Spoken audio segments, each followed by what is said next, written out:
ಈ recipe Instagram ಅಲ್ಲಿ first time ಅನ್ಕೊಳ್ತೀನಿ. ಉತ್ತರ ಕರ್ನಾಟಕ ಸ್ಪೆಷಲ್ ಎಲಿಗಡುಬು.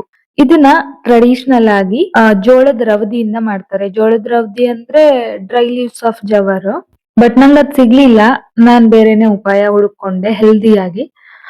ಸಿಕ್ಕಾಪಟ್ಟೆ ಸಾಫ್ಟ್ ಆಗಿರುತ್ತೆ. ನೀವ್ ಮಾಡ್ತಿರೋ ಇಲ್ವೋ ಗೊತ್ತಿಲ್ಲ. ಹಿಂಗೂ ಒಂದ್ ರೆಸಿಪಿ ಇದೆ ಅನ್ನೋದನ್ನ ನೋಡಿನಾದ್ರೂ ತಿಳ್ಕೊಳ್ಳಿ. ಗೋಧಿ ಹಿಟ್ಟಿಗೆ ಒಂದ್ ಸ್ವಲ್ಪ ಉಪ್ಪು ಹಾಕಿ, ನಾವು ನಾರ್ಮಲ್ ಆಗಿ ಚಪಾತಿ ಹಿಟ್ಟನ್ನ ಹೆಂಗ್ ಕಲಿಸ್ತೀವೋ ಹಂಗ್ ಕಲಿಸ್ಕೊಂಡು, ಕೊನೆಯಲ್ಲಿ ಒಂದ್ ಸ್ವಲ್ಪ ಎಣ್ಣೆ ಹಾಕಿ ಮತ್ತೊಂದ್ಸಲ ಚೆನ್ನಾಗಿ ನಾದ್ಕೊಂಡು, ಮುಚ್ಚಿ ಒಂದ್ 15ರಿಂದ 20 ನಿಮಿಷನಾದ್ರೂ ನೆನೆಸ್ಕೊಳ್ಳಿ. ಅರ್ಧ ಗಂಟೆ ನೆನೆದ್ರೆ ಇನ್ನೂ ಒಳ್ಳೇದು. ನಂತರ ನಾನಿಲ್ಲಿ ಜೋಳದ ರವದಿ ಸಿಗದೆ ಇರೋ ಕಾರಣಕ್ಕಾಗಿ ಕಿರ್ಸಾಲಿ ಸೊಪ್ಪಿನ ಕಡ್ಡಿ ತಗೊಂಡಿದ್ದೀನಿ. ಅಂದ್ರೆ ಅದ್ರ ಸ್ಟೆಮ್, ಎಲೆ ಎಲ್ಲ ತೆಗೆದ್ಬಿಟ್ಟು ವೇಸ್ಟ್ ಅಂತ ಬಿಸಾಕ್ತಿವಲ್ಲ ಸ್ಟೆಮ್, ಅದು ಚೆನ್ನಾಗಿ ವಾಶ್ ಮಾಡ್ಕೊಂಡು ಒಂದ್ ತವಾ ಮೇಲೆ ನೀರ್ ಹಾಕಿ ಆ ಸ್ಟೆಮ್ಸ್ ಕೂಡ ಹಾಕಿ ಸ್ವಲ್ಪ ಕುದಿಯೋದಕ್ಕೆ, ನೀರ್ ಕುದಿಯೋದಕ್ಕೆ ಬಿಡ್ಬೇಕು.